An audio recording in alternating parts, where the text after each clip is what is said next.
I've had a conversation with my daughter recently, who is 17, almost turning 18, and she was telling me that she feels that my talks are sounding very Christian, and this is a problem for her. And you're using the Bible so much more than you used to, and it's confusing, I feel like, because growing up in the Sunday school, it felt so much more universal, and it felt just so much more based on meditation, and there's an equality to Buddhism and Judaism and Christianity, and I feel like you're losing your focus.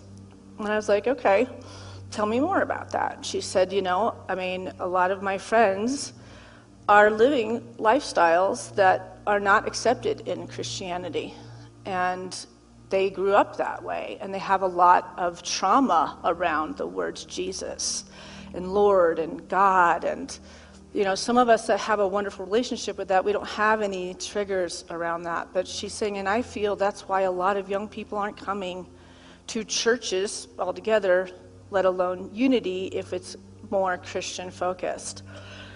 There's so much study of the Bible and metaphysically breaking it down, and it's just so encouraging and so amazing, but that doesn't necessarily mean that it speaks to the young people.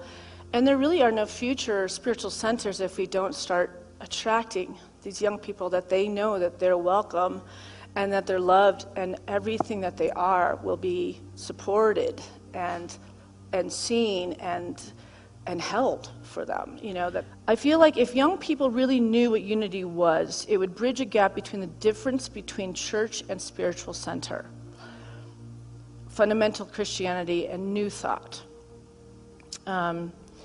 And I'm going to lead with an effort to not use any words that would be triggering, like Lord and God. I'm going to use words like spirit, soul, source, these kind of unattached, more of a fluid energy. And I'm doing this in an effort for those of you that might have family members, young people that could use some inspiration, that aren't feeling like they're being taken down the road of dogma, right?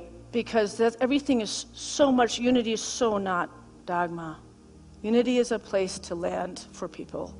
It holds a spaciousness for whatever is evolved from your own soul back to your own highest self. And we aren't dictating or directing any of that. And if it comes across that way, that is definitely not the intent.